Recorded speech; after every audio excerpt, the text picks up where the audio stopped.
Hello everyone, welcome to our new channel government jobs preparation. जैसे कि आपको हमारे नाम से ही पता चल रहा है कि हम इसमें सारे गवर्नमेंट जॉब्स के एग्ज़ाम्स के प्रिपरेशन करेंगे, सारे प्रीवियस ईयर क्वेश्चंस को डिस्कस करेंगे। जितना हमसे हो सकेगा हम आपको पूरा बेसिक से समझाएंगे एंड लास्ट तक लेके जाएंगे। हम सारे एग्ज़ाम इसमें इंक्लूड कर रहे हैं, तो टीचिंग एग्ज़ाम्स को भी हम इसमें ले रहे हैं, जैसे कि DSSS भी हो गया, KVS एंड CTET ऑल्सो। तो इसमें जो एक बेसिक सब्जेक्ट होता है दैट इज़ एजुकेशन, जो कि बेसिक भी नहीं कह सकते, वो बहुत ही वाइडर होता है, सारी चीज़ इसमें इंक्लूड हो जाएगी। तो एजुकेशन से हम स्टार्ट करेंगे, उसके बेसिक से लेके मतलब उसका मीनिंग जानेंगे, वो दूसरे टर्म से कैसे डिफरेंट होता है, लाइक टीचिंग से या इंस्ट्रक्शन से वो कैसे डिफरेंट है, इस चीज़ को जानेंगे। तो चलिए हम शुरू करते हैं। सबसे पहला वर्ड है कॉग्निशन। कॉग्निशन है एक कि हमारे माइंड में किसी चीज़ की अगर कोई इमेज बन रही है, ठीक है, तो उसको हमें समझना कि वो है क्या, उसके बारे में सोचना, ये सारी चीज़ आ जाएंगी कॉग्निशन में। तो it is a thinking process and it is understand the self and the whole world. अपने आप को समझना और पूरे वर्ल्ड को जानना ही कॉग्निशन कहलाता है। इसमें परसेप्शन भी इंक्लूड हो जाता है। परसेप्शन का मतलब होता है कि हमारे माइंड में जो भी इमेजेस बन रही हैं किसी भी चीज़ को लेके हमारे माइंड में, जैसे कि अगर मैं कोई वर्ड बोलूँ तो उसके रिलेटेड हमारे दिमाग में एकदम से इमेज बन जाती है, तो उस चीज़ को ही हम परसेप्शन बोलते हैं। ठीक है, तो हमारा नेक्स्ट वर्ड है इंस्ट्रक्शन। इंस्ट्रक्शन से हमें वैसे ही समझ आ रहा है कि इंस्ट्रक्शन मतलब किसी को इंस्ट्रक्ट करना, किसी को कुछ समझाना। ठीक है, तो ऐसे ही क्या है, एक वन वे प्रोसेस है। वन वे प्रोसेस से इसका मतलब है कि कोई हमको समझा रहा होगा एंड हम सिर्फ सुन रहे होंगे, कोई रिप्लाई नहीं करेंगे, वो सिर्फ हमें इंस्ट्रक्ट कर रहे हैं। जैसे अगर हम किसी से कुछ रास्ता पूछते हैं कि हमें वहाँ पर जाना है, तो वो हमें इंस्ट्रक्ट करते हैं कि आप ऐसे ऐसे जा सकते हैं। तो ये भी एक टाइप का इंस्ट्रक्शन ही होगा। अब जैसे टीचर है, वो क्लास में अपने बच्चों को पढ़ाती है, कोई इन्फॉर्मेशन दे रही है, कोई कंटेंट उनको समझा रही है, तो वो एक इंस्ट्रक्शन है। अब ज़रूरी नहीं है कि जो टीचर हो या ना हो तो भी इंस्ट्रक्शन हो सकता है। जैसे कि बुक्स है, बुक्स को पढ़ के भी बच्चा उससे इंस्ट्रक्शन ले सकता है, कंप्यूटर से भी ले सकता है। तो it happens without teacher as well. ठीक है, now next one is teaching. Teaching से हमें क्या समझ आता है, इसको तो हम समझते हैं कि ये एजुकेशन ही है, लेकिन टीचिंग इज़ मतलब ज़रूरी नहीं है कि वो पूरा इंक्लूड एजुकेशन में ही हो। तो it is also possible without teacher as well. Instruction देना और इंटरेक्शन करना बच्चों का, इन दोनों को मिला के ही टीचिंग बना है, कि टीचर इंस्ट्रक्शन भी दे और बच्चा इंटरेक्शन करे और टीचर के बीच में दोनों में इंटरेक्शन हो। ठीक है, तो it is a two way process as well, क्योंकि हम अगर कोई इंस्ट्रक्ट दे रही है, टीचर इंस्ट्रक्शन दे रही है, तो वो बच्चे भी तो उसका रिप्लाई करेंगे। तो it is a two way process. ये अगर वन वे कहूँ तो वो सिर्फ इंस्ट्रक्शन बन जाएगा। टीचिंग में होता है कि टीचर हो और बच्चे भी हों और वो उसका रिप्लाई करें। ठीक है, तो अब एजुकेशन को लेते हैं, जो हमारा मेन है। एजुकेशन एक तरफा भी हो सकता है और दो मतलब टू वे प्रोसेस भी हो सकता है। इट मे और may not be two way process. ठीक है, तो children come to school to get education and learning it a part of it. मतलब लर्निंग को भी हम कह देते हैं कि एजुकेशन है, नहीं। एजुकेशन एक बहुत ही वाइडर टॉपिक है, जैसे मैंने बताया। इसमें क्या होता है कि लर्निंग से लेके मतलब ज़रूरी नहीं है कि बच्चा स्कूल से ही लर्निंग करेगा, अपने घर से, अपने आस पड़ोस से, सारी जगह से वो लर्निंग कर सकता है। तो बच्चा जब स्कूल में आता है और एजुकेशन को लेता है, तो वो एक लर्निंग का पार्ट है सिर्फ, हम उसको प्रॉपर एजुकेशन नहीं कह सकते। एजुकेशन हम कह सकते हैं कि बच्चे का ओवरऑल डेवलपमेंट हो। ओवरऑल डेवलपमेंट मतलब, या फिर उसका होलिस्टिक डेवलपमेंट हो, मतलब वो सारी तरह से फिज़िकली, मेंटली, सारी तरह से क्या होना चाहिए, डेवलप्ड होना चाहिए। स्कूल एक ज़रिया है उस चीज़ को मतलब करने का या उसको एंड तक पहुंचाने का। अब जैसे हमें पता चला कि चिल्ड्रन की पर्सनल जो पर्सनालिटी है, बच्चे की जो पर्सनालिटी है वो क्या होनी चाहिए, पूरी ओवरऑल डेवलप होनी चाहिए। तो वो दो चीज़ से हो सकती है, एक तो स्कोलास्टिक से, एक को स्कोलास्टिक से। स्कोलास्टिक का मतलब होता है जैसे कि हमें सिलेबस जो मिला है या सब्जेक्ट वगैरह जो हमें पढ़ने हैं, जो हमें शुरू में ही क्लास के पता लग जाता है कि हाँ ये चीज़ें हमें पढ़नी है, ये टॉपिक्स हमें कवर करने हैं, तो वो सारा आ जाएगा सिलेबस में या स्कोलास्टिक एस्पेक्ट्स में। ठीक है, और को स्कोलास्टिक होता है को करिकुलर एक्टिविटीज़, मतलब अदर देन स्टडीज़ और other than this return exams और सब्जेक्ट्स, जो भी हम चीज़ें करते हैं तो वो आ जाती है को करिकुलर एक्टिविटीज़ में। जैसे कि हम स्कूल में करते थे, लाइक कोई योगा क्लासेस हो गई या म्यूज़िक हो गया, हमारा डांस हो गया, या किसी चीज़ में हमको पार्ट लेना है, किसी कंपटीशन में हमको पार्ट लेना है, तो वो सारी चीज़ें आ जाती हैं हमारी को करिकुलर एक्टिविटीज़ में।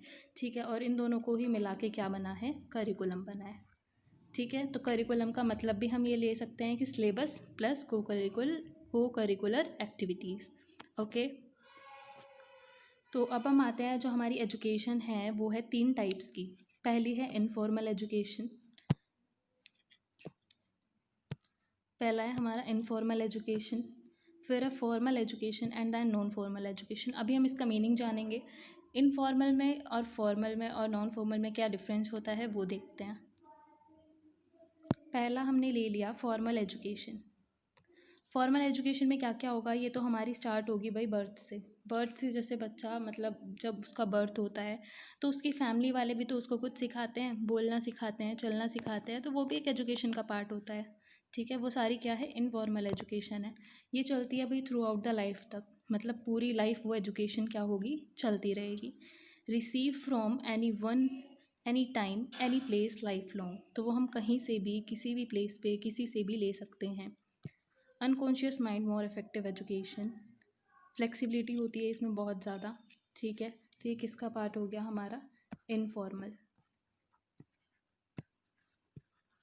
ठीक, ये सारी हमारी इनफॉर्मल एजुकेशन हो गई, जो फैमिली से शुरू होगी और पूरी हमारी थ्रू आउट द लाइफ तक चलती रहेगी। ठीक है, अब हम आते हैं अपनी फॉर्मल एजुकेशन पे। फॉर्मल एजुकेशन में क्या होगा, हमारा कॉन्शियस माइंड हो जाएगा, मतलब हमें समझना आ जाएगा क्या चीज़ हमें समझाई जा रही है, तो हम उसको कवर करने लगेंगे। फिर आ जाएगी वो प्री प्लान्ड होती है, जैसे कि मैंने बताया कि स्कूल में जो हम सिलेबस वगैरह पढ़ते हैं या हमारी कोई को करिकुलर एक्टिविटीज़ होनी होती है, हमें पहले से ही उसका प्लान पता लग जाता है, दे देता है ना हमें प्लान पूरा, तो वो होता है प्री प्लान्ड होता है हमारा फॉर्मल एजुकेशन। मतलब जो हम स्कूल से जाके लेंगे, हम अपने कॉलेज में लेंगे, किसी इंस्टीट्यूट में, किसी यूनिवर्सिटी में जाके ले रहे हैं, तो वो सारी क्या हो जाएगी, हमारी फॉर्मल एजुकेशन। एंड ये लीस्ट फ्लेक्सिबल होती है, क्योंकि पहले से ही प्लान करके रखेंगे तो उसमें बहुत कम चांसेस होते हैं चेंज होने के। तो ये हम कह सकते हैं हमारी फॉर्मल एजुकेशन, जो हम स्कूल वगैरह में, कॉलेज में जाके लेंगे। ठीक है, now it's come to non formal education. Non formal education जो होगी हमारी, उसमें आ जाएगा वो एक ऑर्गेनाइज सिस्टम होता है।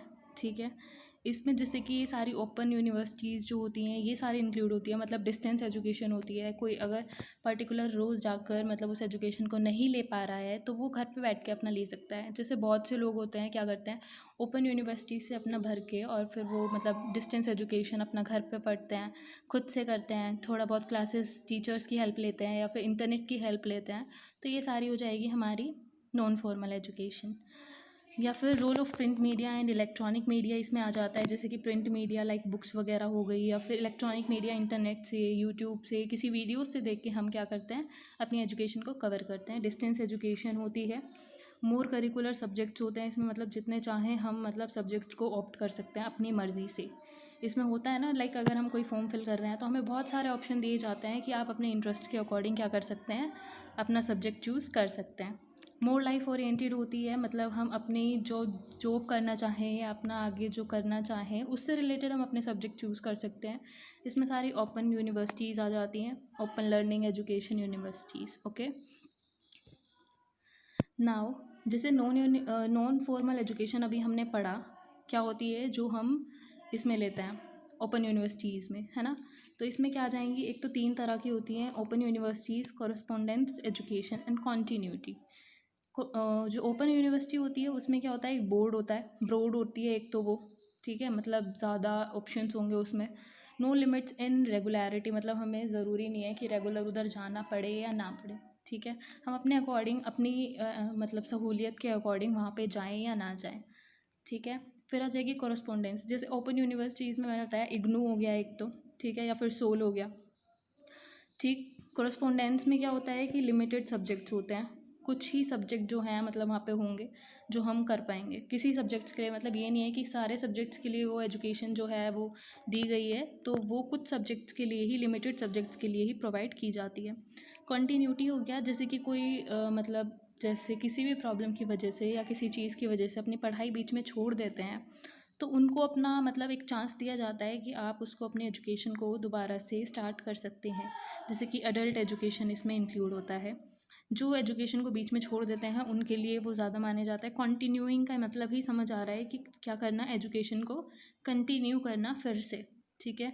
लाइफ ओरिएंटेड एजुकेशन होती है भाई, अब मतलब कुछ छोड़ने के बाद अगर दोबारा से ऑप्ट कर रहे हैं तो हम कुछ सोच के ही कर रहे होंगे कि हमारे लिए यूज़फुल होएगा, तो ये लाइफ ओरिएंटेड है।